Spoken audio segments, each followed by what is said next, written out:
안녕하세요.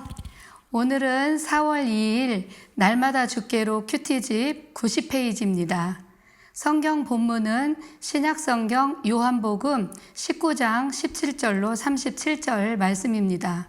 사랑하는 성도 여러분, 우리 예수님은 온 인류를 위해서 처절한 고난을 받으셨고 결국에는 십자가에 못 박힌 채 물과 피를 다 쏟으시며 죽으셨습니다.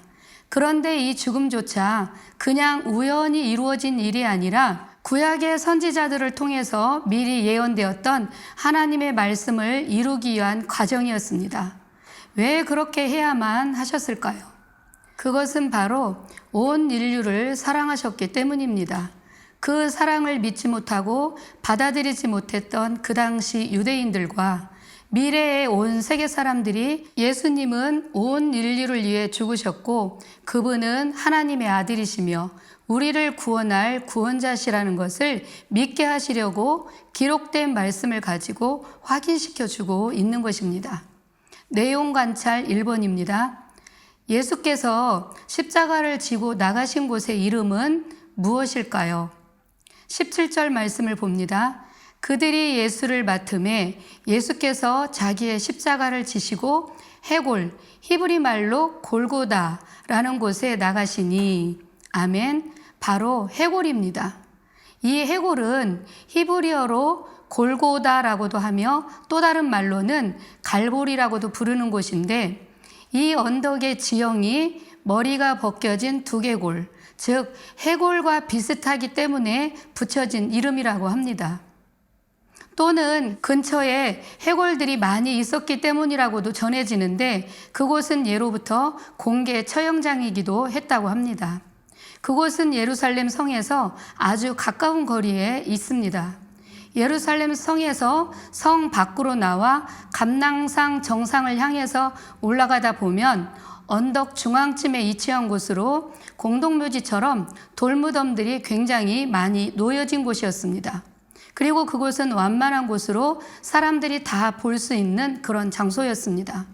이 말은 예수님이 죽으신 장소는 모든 사람이 다 볼 수 있는 그런 공개된 장소였음을 말해주고 있는 것입니다. 그렇습니다.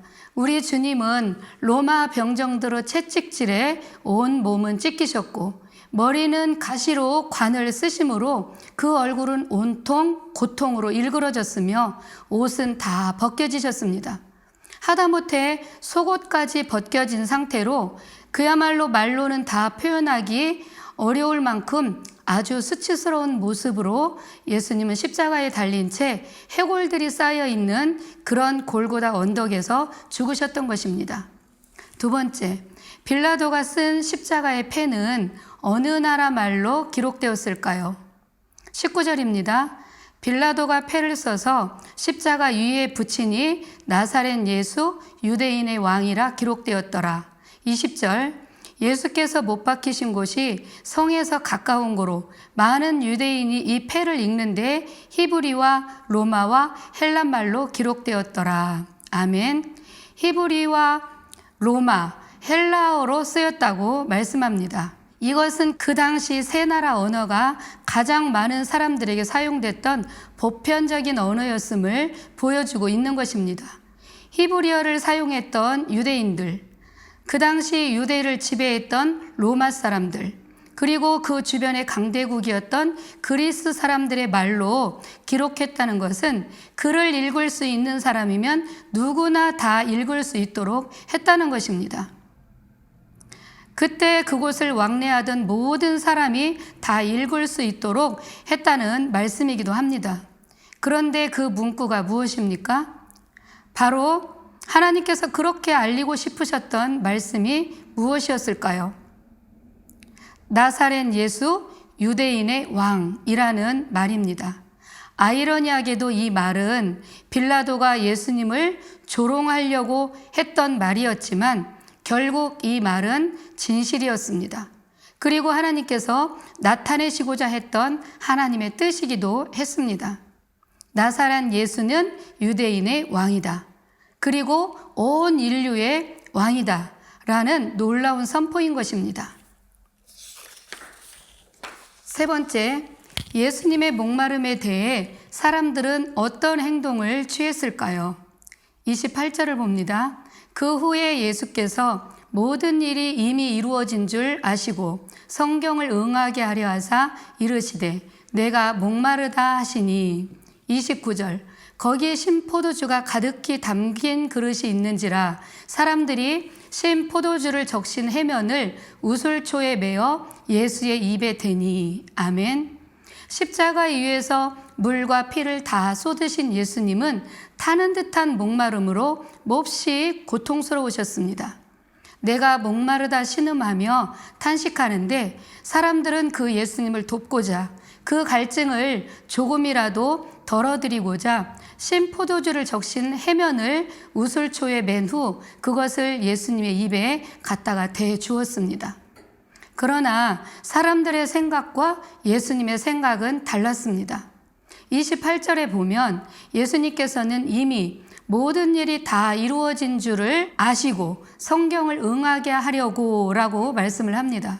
이 말씀은 갈증 해소를 위해서 물을 달라고 내가 목마르다 라고 하신 것이 아니라 구약 성경에 기록된 시편 69편 21절 그들이 쓸개를 나의 음식물로 주며 목마를 때에는 초를 마시게 하였사오니 라는 말씀이 곧 자신을 가리켜 예언된 말씀인데 그 하나님의 말씀을 이루기 위함이었다는 것입니다.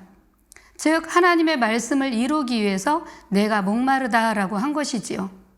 네 번째, 연구와 묵상입니다. 예수님의 십자가 사건에서 구약의 예언이 그대로 이루어진 사실이 무엇인지 살펴보겠습니다.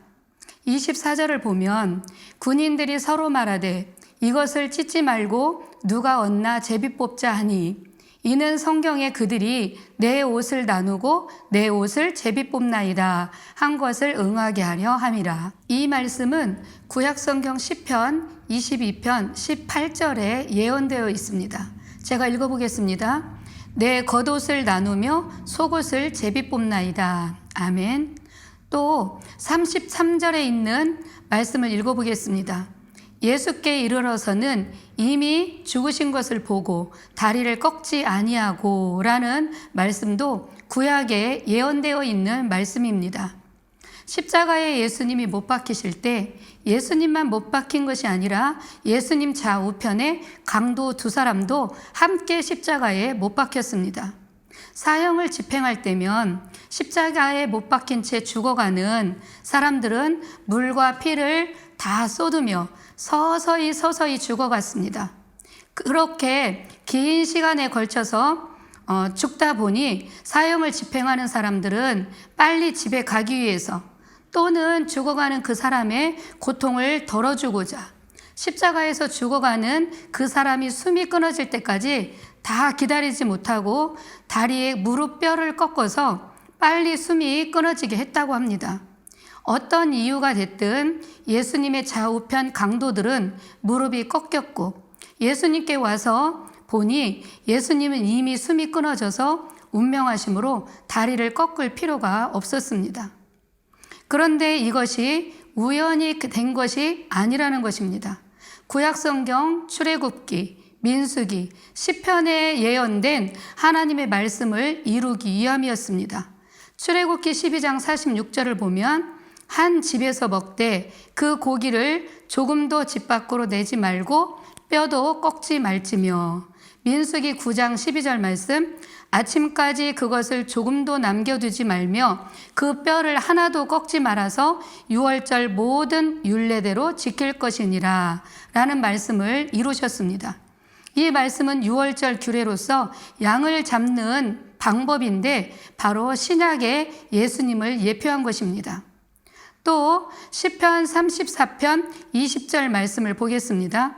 그의 모든 뼈를 보호하시며 그 중에서 하나도 꺾이지 아니하도다. 아멘. 이 말씀은 다윗이 이방왕 아비멜렉 앞에서 목숨을 유지하기 위해 침을 질질 흘리면서 미친 채 하다가 쫓겨난 후에 쓴 시 중에 한 구절입니다. 이렇게 비참한 상황 속에서 목숨을 건진 다윗은 하나님께 찬양하며 확신에 찬 기도를 드리고 있는데요. 그 기도 가운데 고백한 말씀이 바로 예수님의 죽으신 이후의 모습을 통해서 성취되었던 것입니다. 사랑하는 성도 여러분, 우리가 예수님의 십자가의 죽음을 돌아보며 다시 한번 확인하게 되는 것은 예수님은 철저하게 하나님의 말씀에 순종하기 위한 삶을 사셨습니다. 뿐만 아니라 온 인류를 위해서 받으신 모든 고난과 형벌, 십자가의 죽음까지도 자신의 뜻이 아닌 하나님의 말씀을 이루기 위한 순종이었고, 말씀에서 벗어난 일은 그 어떤 일도 하지 않으셨음을 알게 됩니다. 하다못해 죽는 모습까지도 하나님의 말씀을 이루기 위한 삶이셨다는 것을 보면서 우리 신앙의 목표가 어떠해야 함을 다시 한번 생각해 보게 됩니다. 예수님의 십자가의 순환이 나와 우리, 그리고 온 인류를 위한 고난이었듯이 우리는 다른 사람들을 위해 어떤 짐을 나눠지고 있는지를 점검하고 나의 십자가를 지고 주님의 말씀을 이루어가는 이 하루가 되었으면 합니다. 아멘.